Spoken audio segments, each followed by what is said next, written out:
Thank you very much. Let me thank the organizers first of all.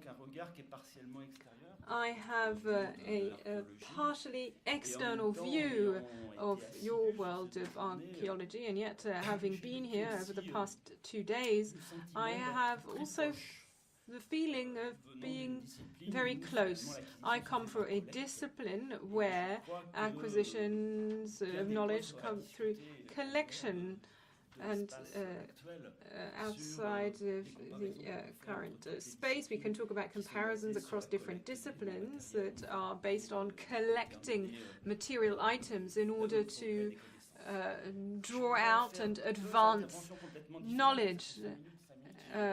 I am going to talk about two slightly different topics, so I have 5 minutes and then another 5 minutes. But first of all, I want to try to define what ethics is, what deontology is, in order to participate in the work of the National Committee of Ethics for the Life Sciences. It is the first such committee of its kind, not only in France, but in the world, in 1983 by François Mitterrand. And being so old, it actually relies on a definition of this committee, and this looks to 3 texts. And I think the hesitation at the highest level in the creation of this is very interesting. In 1983, it was not a law but a decree, and the purpose of the committee is to issue opinions on moral problems that are raised by research in the fields of medicine and health. So we can ask questions apart from the mention of that term moral. There is an issue with this problem of research. Research raises problems. With the laws of bioethics, there is a new definition with the law that came into force in 1994.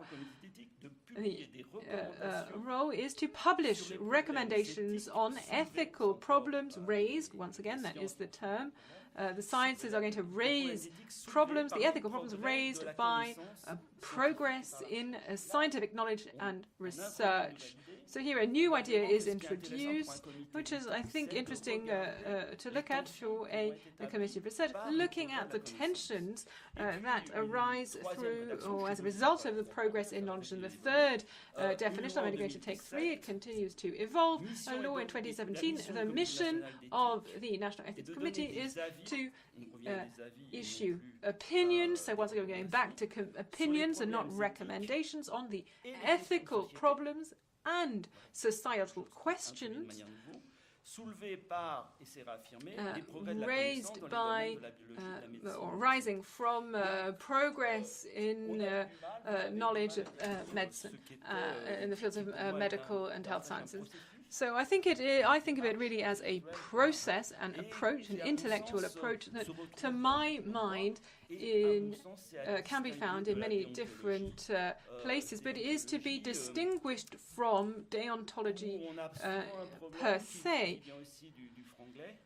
This often raises ideas. The deontological code is something called Code of Ethics in English. In the English-speaking world, there is less of a distinction between a principle, more of a distinction between a principle and the application of ethics. For ours, for the code of ethics that we have now, and including in France, these are codes of ethics or lobbying declarations of a profession with regards to another. So in terms of the definition of what these ethics are going to apply to, earlier this morning, I think it was mentioned earlier, and I'm surprised there were no further references to it. It's not just the Code of Heritage, there is also the Research Code. In the first article of the Code of Research, 111.1, this is the code that we're all, on the basis of which we are all working. What does it define in its first line? To increase knowledge. The second paragraph, share scientific, technical and industrial culture. Third, use the results of research for the benefits of society and to help overcome social challenges, needs, economic needs, sustainable development, to promote the French language, and then insistence on the human sciences, which should be considered sciences. So even though the definitions, and we may be in agreement or in disagreement about an ethical approach, which is neither moral nor deontological, I think we can refer to legislative tools that we have, notably the research code. So when I say that they should be distinguished from deontology per se, let me give you an example that is perhaps rather like a caricature, but I think applicable. Codes of deontology are sometimes called obligations. They are in a very dexterous way. This is why I talked about lobbying. It is a code, a lobbying deontological code that is subject to a decree of 1992. Nobody has yet contested this code.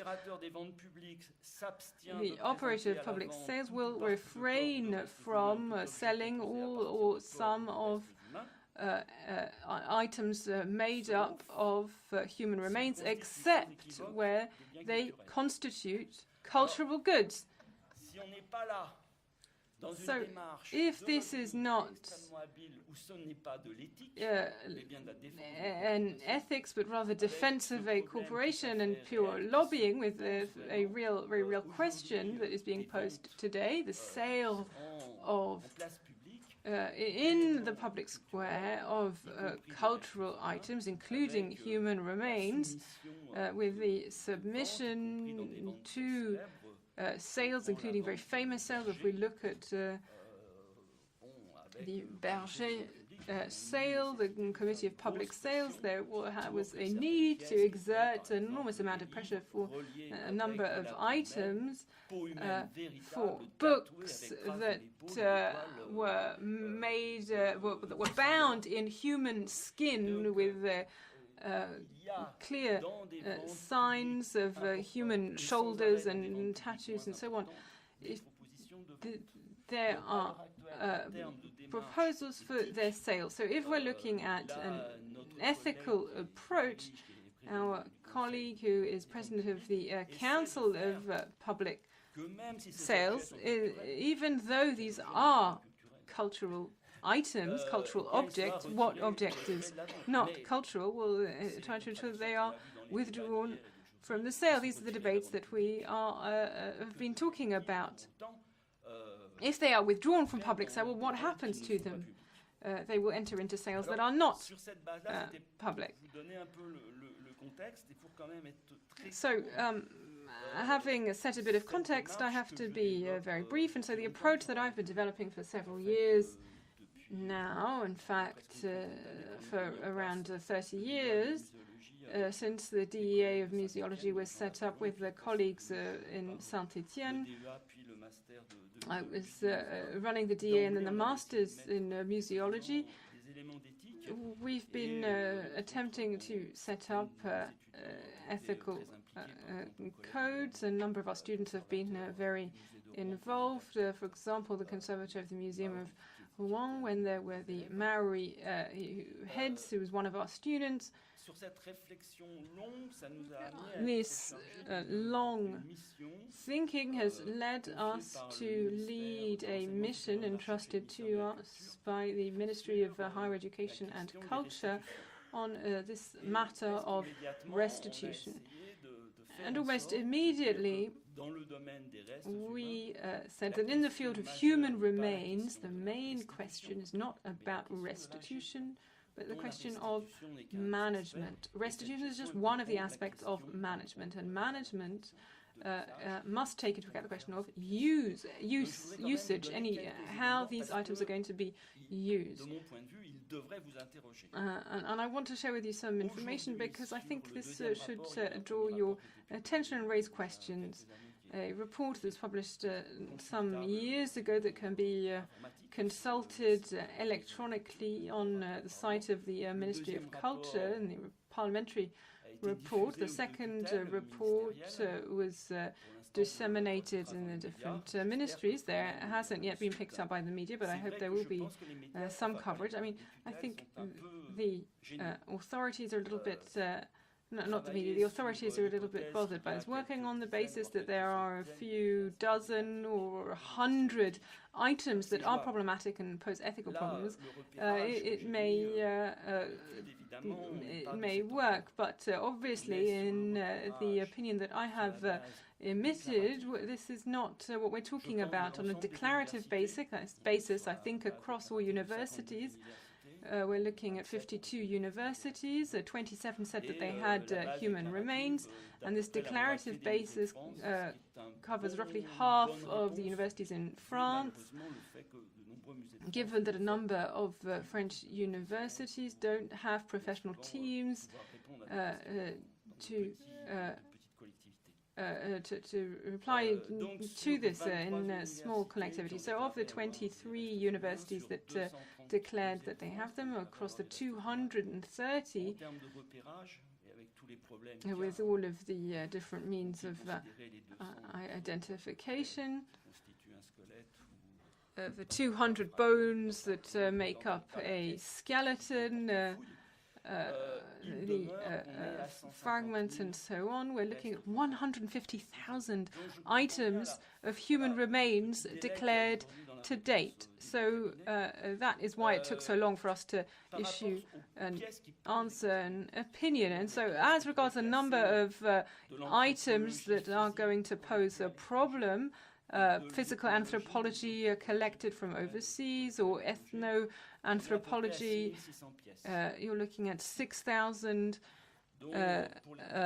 600 items. This is not an abnormal situation, but obviously it does raise issues. In universities and national museums, we're looking at around 30,000 items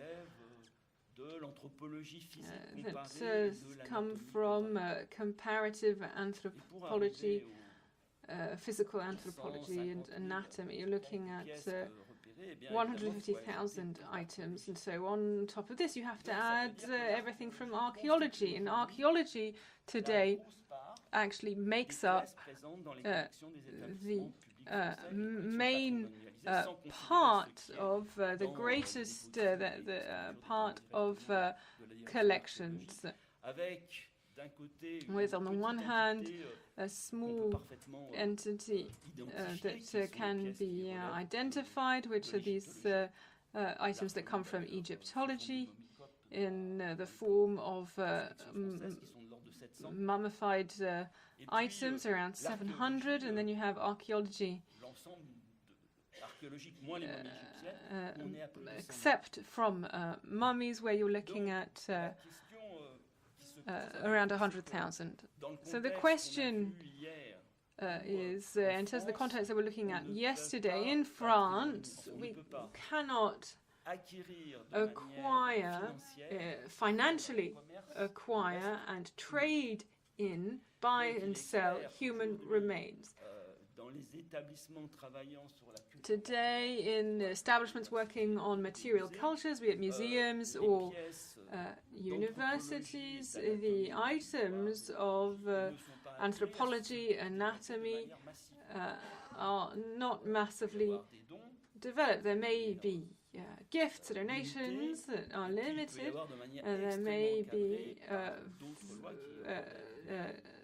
through means that are set in a very clear framework, samples taken from humans with the consent of individuals. And so basically the mass and the concentration and the total flow essentially comes from you, archaeologists.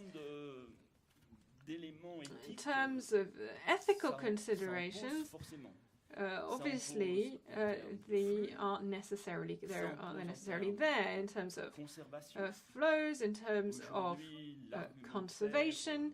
The argument, if you think about the draft law from the Mancel draft law, this idea that we are going to be drowned in the debris that makes up the reserve stocks of our museum. Well, this could contribute to a policy of scientific development of collections. And at the same time, I have to say that in the inquiry, in the survey yesterday, we said that there were collections that are being stored in plastic bags. I have seen some that weren't even inside plastic bags. They're just lying on the floor with fungus growing around them and all over them because of the humidity.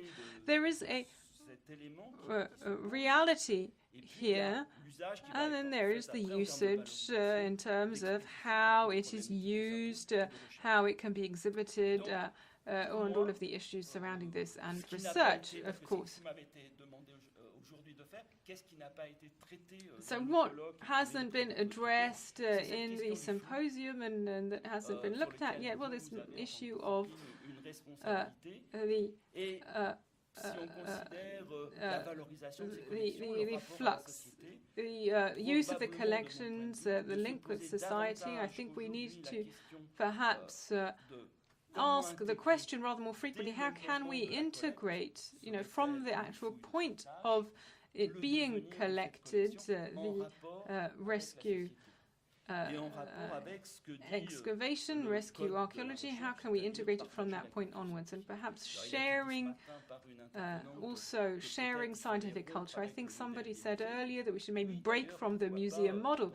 Yes, we could do this. The French model is very focused on heritage out of the original sites.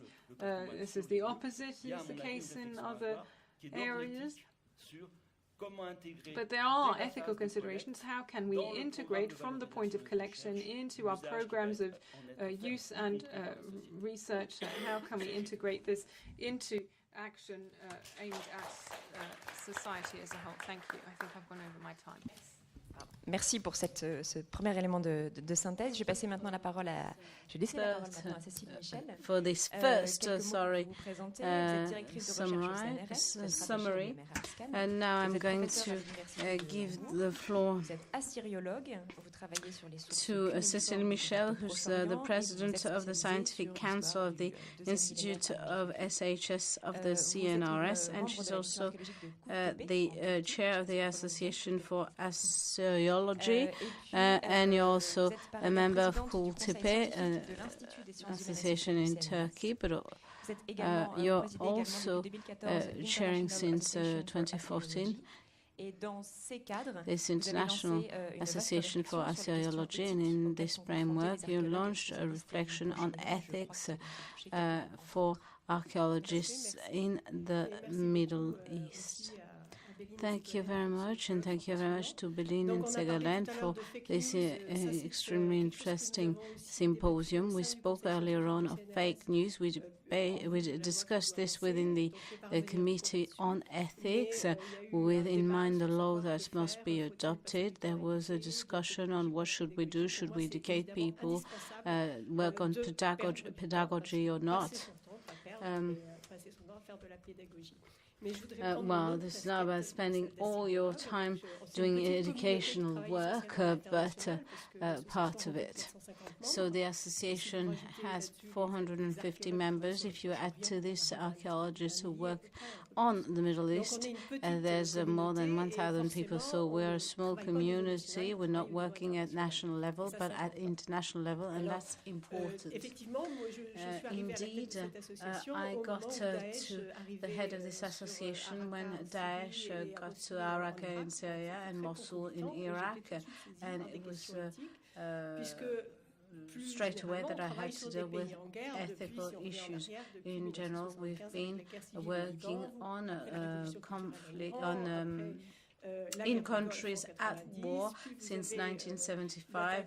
Then you had first Iran, then the Gulf War, then the arrival of Daesh, the civil war in Syria, and Daesh in Iraq and Syria. So we're working on the ground which is at war, and that's continuously, with hundreds of thousands of lives that got lost. So from the very beginning of my terms of reference, I got interested in how, as a researcher, when working in a country that's at war or that doesn't respect human rights, as I work in Turkey, one should act according to one's own ethics, but more generally in line with the ethics of the researchers. That's why I want to get back to what you said. I turned to the Committee on Ethics of the CNRS in January 2016 after some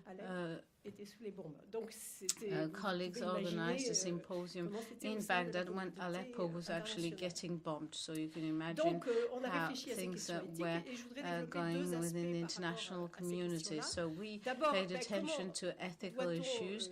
First, how should we ask as a researcher when one is working in these countries at work? Of course, we have to abide by the laws of the country at work. We have to cooperate scientifically with local colleagues and trained students the same way we would do at home. That's obvious. And of course, act according to one's own conscience. And we don't all have, I realize that discussing with colleagues, we don't have the same reflection vis-a-vis one's consciousness. So we have to contribute to assessing damage, and it's also our role as a researcher to inform society and media on the impact of the destruction. That's the educational side, and it's fundamental. We have to get back to this regularly. We have also to give support to local colleagues, whether they're still on the spot or whether they got exiled. Sheikh Hamus Ali intervened yesterday and testified of the destruction of heritage in Syria. You have to avoid having relations with political parties. So if you organize an international symposium in Damas with the attendance of a minister from the regime of Damas, when there's a conflict with Aleppo, you can understand that this is problematic. It's not always easy to have colleagues understand this. Of course, we want to help the authorities that are trying to stop the damage, but you can do the same thing in Lebanon. You don't necessarily have to do this in Damascus, because otherwise this can be reused by the press, the Syrian press, for instance. No. So you have also to inform the organizations that are coming to deal with heritage. But another aspect that I would like to speak about, which is more to do with our work as archaeologists when having to deal with artifacts in the Middle East. Saddam Hussein might have had many defaults, but he was very hard on people looting antiquities. So you didn't used to have that before the 90s. Then you had the embargo. People were actually dying of hunger, literally, in the villages, and they started selling these artifacts, which we cannot bear grudges about. And then you had the looting of the Museum of Baghdad. That's organized looting. And it was almost institutionalized with Daesh. So necessarily there's a whole lot of cuneiform tablets and items that were found on the antiquity market. And I know that the community was divided on this. What should be our attitude vis-à-vis these objects that end up on the market, end up in the hands of collectioners? We are asked our opinion on what people have in their hands. You have different approaches in the text. You have many fundamental data. What should you do when a collector comes to you and says, well, I have this tablet, what should I do with it? Some say, well, this tablet comes from the antiquity market. It was withdrawn from its environment. We've lost half of information. If we ignore the content, that's just a second death for them. And you have those who more supporting a different type of professional ethics or have a different archaeological approach, and who say, well, if we publish these tablets, we're going to give them additional value, and it's going to boost the collectors' market. In Europe, there are many discussions, but in the United States, the community is really divided. And you have some publications that refuse to publish anything such items. Il y a eu un texte de l'UNESCO en 1970 qui régissait les biens culturels, et donc pour nous c'est la limite, c'est-à-dire tout bien acquis après 1970 est un objet de provenance inconnue, et ça a été renforcé spécifiquement pour l'Irak et la Syrie. That reinforced decisions, and then it was reinforced by New York and the United States by a decision asking for the restitution of these objects from the Middle East. So I had in my role to say what was right or what was wrong, but that's not how it works. I mean, there's no single solution. You have to abide by the rules. We can criticize the people who sell these objects or publish these objects, but those who criticize should not quote these publications, otherwise there's no professional ethics there. We cannot reproach people with publishing this scientific material and then use it because it's been published. You have to find a middle ground. Now,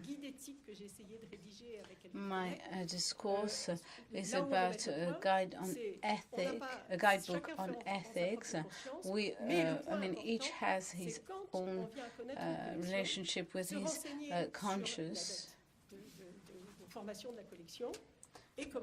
But you have first maybe to educate the collector. That's tell them that if they bought since 2014 on the market of antiquities, then he is an accomplice of Daesh. They are often surprised. You have therefore to do some educational work. It's not a solution, but that's I think the only way to hamper the harm that's being done. It's a collective debate, and I think we should insist on this aspect. Merci beaucoup. Thank you very much. And now it's the turn of Christian Gates Saint-Pierre. But I'm going to, well, you've been introduced to the public this morning, but maybe I can remind them of what you do. You are a professor of archaeology at the Department of Archaeology at Montreal University.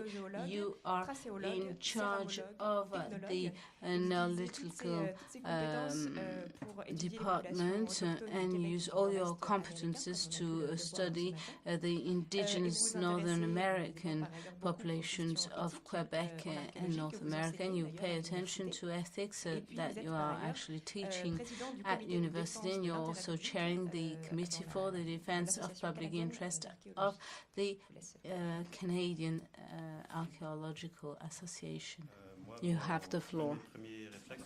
One of my first reflex, a bit like my colleague on my right-hand side, is to deal with points that weren't mentioned in this symposium. This is not a reproach, actually, but they deserve being mentioned, maybe so that we can reflect upon them later on.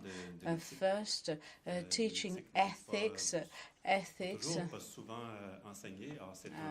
are not often taught when it's actually an important aspect of our work for many disciplines, for hard sciences, but also for soft sciences. Maybe we interact even more, not for archaeologists, but people in life sciences with humans. So this is a topic that should be taught. How should it be done? That's another issue, but it should be done. It's very beneficial to our students. I'm only starting to teach ethics. It's only something we started doing, but we can tell that our students are wanting to get such teaching. So we have, for instance, the Society for American Archaeology and other associations have such competitions organized on ethics. The Montreal University took part in it. Just to give you an idea, there's the Laval University where this training is compulsory during the 10 first editions of this competition. They won each time because Montreal had no training in ethics. That's why it made the difference. So their students were best prepared. Students are better prepared in general with these tools. Otherwise, they can't deal with these issues that come up everywhere. This is not just about preserving archaeological sites or interacting with people from the public or pseudo-archaeologists. It's much more general. And I'm going to go on with this list of elements that I often deal with my students. The question of the representation of archaeology in the media and in the popular culture. We spoke about this earlier on, but it's not just on the news, in the video games, in the cinemas, in the cartoons, and it is represented in it is misrepresented, sorry. So the issue of publications, well, one of my struggles, well, it's not really a struggle because I don't devote that much energy to it, but I pay attention to it. That's the monopoly of the great publishers, Wiley, Routledge, who literally exploit us. Maybe you disagree, but they use knowledge that we offer to them, and they take advantage of them. Is that not an outrage? We can attempt to resist this, but it's difficult because we all want to publish in the big publications, Nature and others. I mean, it is a trap. We are actually hijacked by these publishers. I could speak a lot about them because their case is quite of a case to me. And now the question of mediation, well, it's not just about preserving collections, it's also about how we present archaeology in exhibitions, what can be presented, what can be tricky in these exhibitions. Maybe we are more concerned because of our indigenous fellow citizens who have many concerns in this. Another point of importance, that's the place of women in archaeology. We didn't say anything on this in archaeology, even though there's more than half the audience made up of women. I don't want to be excessively pessimistic or alarmist, but the conditions are not in favor of women. Well, in Northern America, anyway. I spent hours proving that women are less quoted, get less subsidies, get less good positions, they get the lower positions, and the list is very long. I have references, I documented what I'm saying. But, you know, after the 3 hours, I prove that to them they are completely depressed. But we have to say this, it's our job as men to actually support them to change this. Then commitment, activism. Is that a position that's ethically acceptable? Can you be an archaeologist or an anthropologist that's also an activist? Some would say no. I'd say yes. Are you less objective if you are less involved in your research? I mean, do you want to do something that has an impact on society, or do you just want to produce data? I mean, we're trying to change the world. I don't want to be too naive or too optimistic, but I think the first aim is also to do research to that end. And the list could be extended with all the positive impacts and negative impacts that our work can have. I don't want to spend too much on this, but just another point that was mentioned this time by my colleagues this afternoon on rescue archaeology, what we call also field archaeology or contractual archaeology, which comes along with its batch of problems, and I don't want to deny the value of the work of these people. Some do some brilliant work, but the system they work in comes along with a series of constraints that we have to denounce. I mean, INRAP is 100% closed to competition. I mean, there's zero INRAP anywhere else in the United States and Canada. Well, take care of your INRAP, because I would give anything to actually have a system such as this one. I know that it has its own problems. It's not the ideal solution, but at home it's not disastrous, but everything's going down: salaries, working conditions, quality of the context itself. I mean, most archaeologists are really feeling terrible about these private firms doing most of the job. So there's a bit of protest being organized in Quebec anyway, but we have minimum working conditions, minimum holidays, minimum salaries, well, a decent salary for people who have PhDs or post-PhD levels. I don't want to denigrate other people, but you have people who have high training, high-level training, and have very low wages. This is not acceptable. So keep resisting. Please don't take that road that ends absolutely nowhere, apart from having a low-cost archaeology. I think that's the only advantage in producing archaeology of this type. And I'm going to stop here. Maybe I said a lot, but I'm sure it's sufficient for the moment. Merci beaucoup. Thank you very much.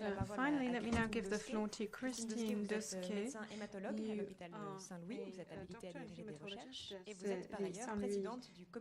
Hospital. You're also president of the Committee of Ethics of the INSERM, the French Institute of Medical and Health Research.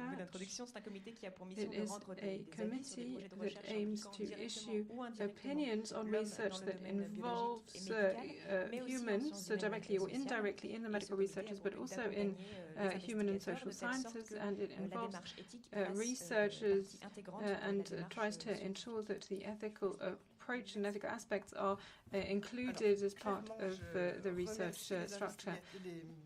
Okay, so first of all, I want to thank the organizers for this symposium, above all for their invitation, but more than anything else, I want to congratulate them for thinking about this matter so early on in their career, which is actually quite rare and really quite extraordinary.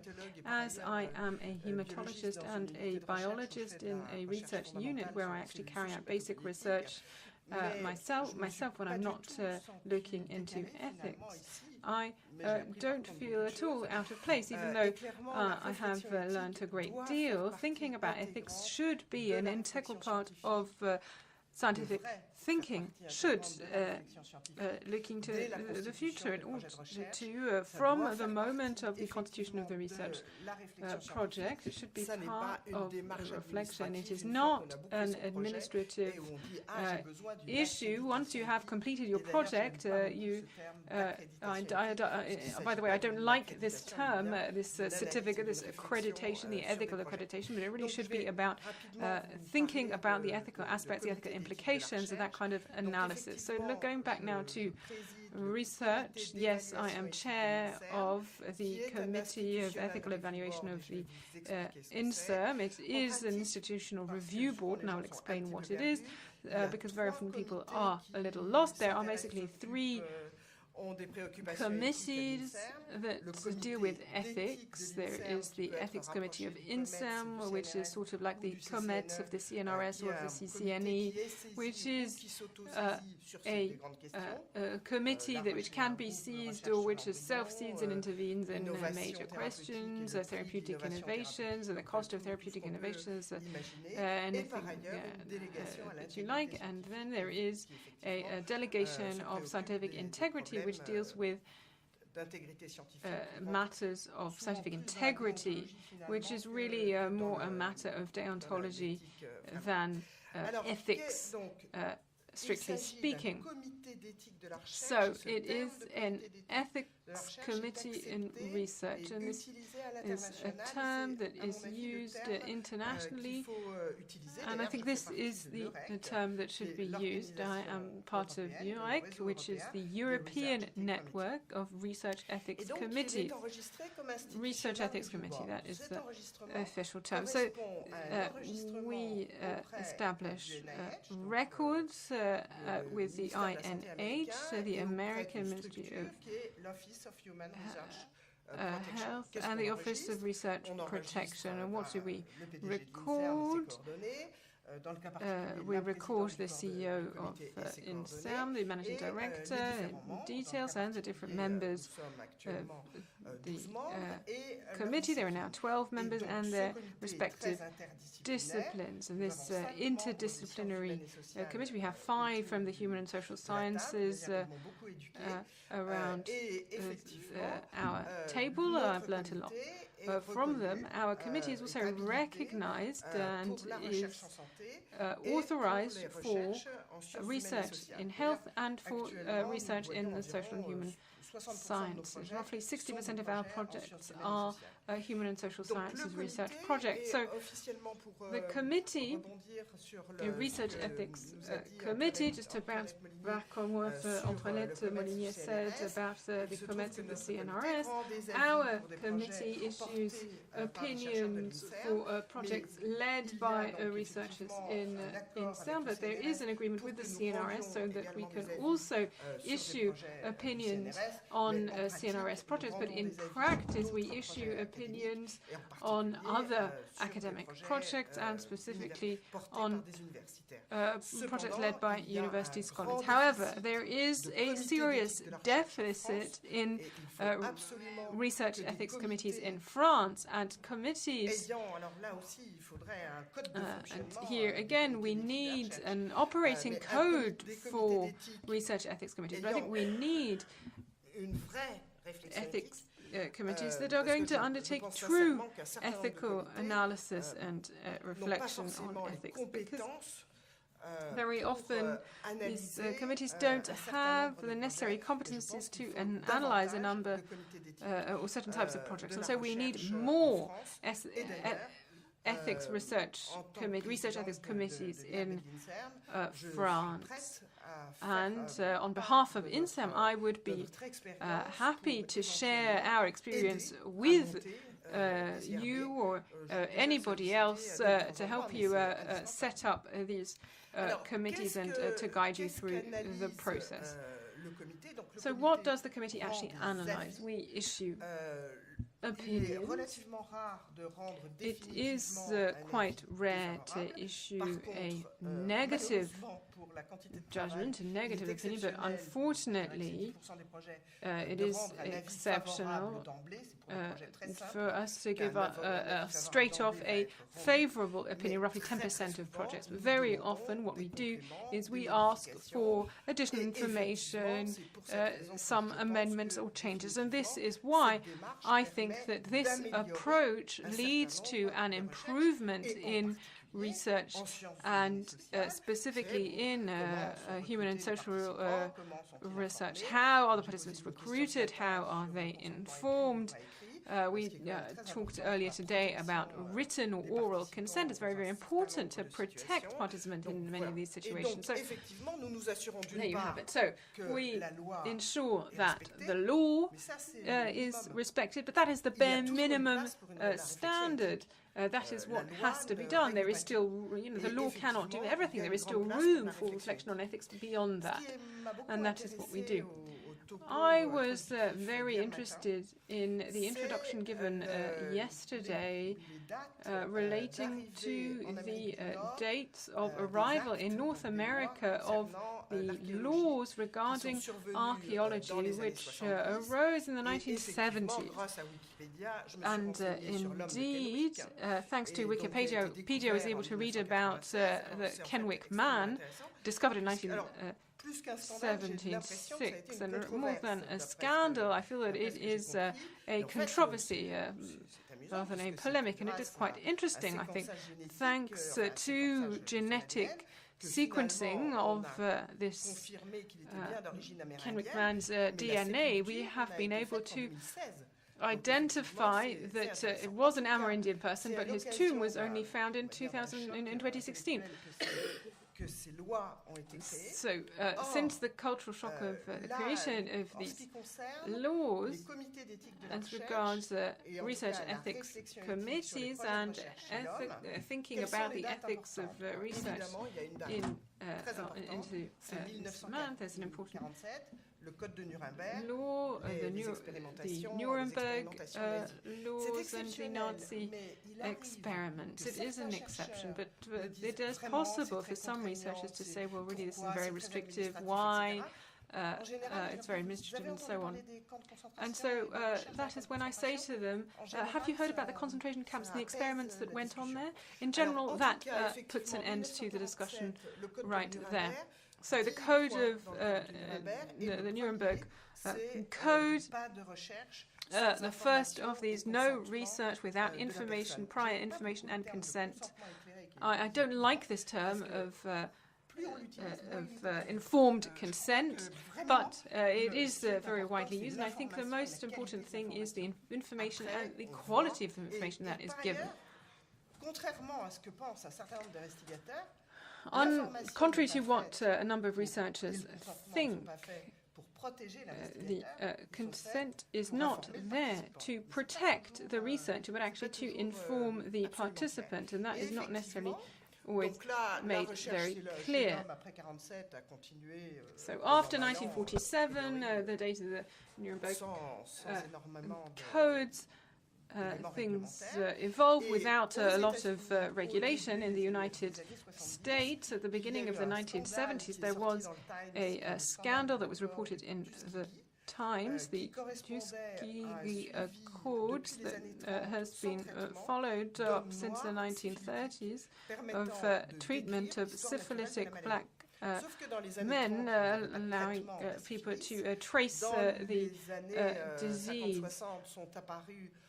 In the 1960s, antibiotic treatment, and they were given cards in the military saying not to be treated with antibiotics. So this scandal erupted, and it was following this scandal, in this case not a controversy, but indeed an utter scandal. There was a whole series of movements in the US. The National Research Act led to a law on research on humans. The Belmont Code set up a number of points which are fundamental in thinking on ethics involving, on research involving people directly and indirectly, and the creation of institutional review boards, which are these research ethics committees, which in the United States look at all research projects. Now, in France, the situation is rather different. In France, things have changed somewhat since November 2016, but basically I think we can say that there are, on the one hand, types of research that are thought to increase biological medical research, and this has to have a developer, a promoter that is going to take out an insurance policy depending on the risks, and they are subject to Research Ethics Committee, which are the committees for the protection of persons, and these exist in French law, that have existed since the elaboration of this code. The institutional review boards do not have legal existence in French law, and you may well say, if this is the case, why do researchers bother themselves or take the time to go and get an opinion for this and to get this accreditation from an institutional review board if these are not enshrined in law? I would say there are two reasons. First of all, the funders of the research want this, specifically for European projects. This is required. Any projects undertaken in collaboration with North American universities or North American sponsors, and a number of others as well. And also, researchers know that a number of English-speaking reviews, and I would say a lot of English-speaking journals, including in the social and human sciences, request this ethical certification. And so it is through these journals that this has gained importance. Similarly, the constitution of the Vancouver group, the group of journals who decided that they were going to request ethical certifications for all research involving people, this also dates back to the occurrences in the 1970s that I've already described. So, in concrete terms for you, then, thinking about this in archaeology, if I have been listening carefully enough, it seems to me that from my particular point of view, there are two types of research. Research that involves people directly or indirectly. Research on the one hand, in the human and social sciences, but here I would say it's totally within the framework of the things that we typically examine. Lots of research projects in ethnology, anthropology, and so on. So there's absolutely no problem there. We know exactly how to deal with that. And then also projects that involve human remains, where clearly there are ethical considerations, and in fact I was talking about this with Philippe Charrier yesterday morning, and he said, I have heard of the ethics committee of the INSERM, but I didn't dare call on you. And here, as regards human remains, this is rather more distant from the considerations that we typically deal with.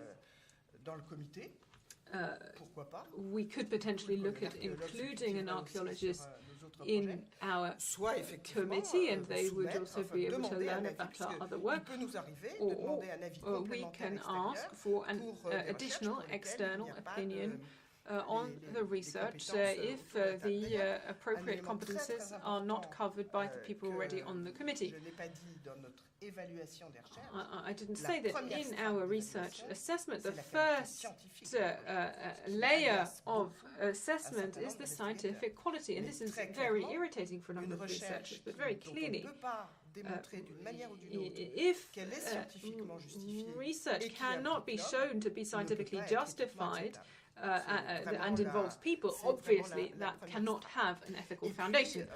So I'm wondering whether it may be necessary to create a research ethics committee for the other types of research that do not involve people, because once again it's quite distant from the standard field that we cover, but you will probably need a specific research ethics committee. Thank you.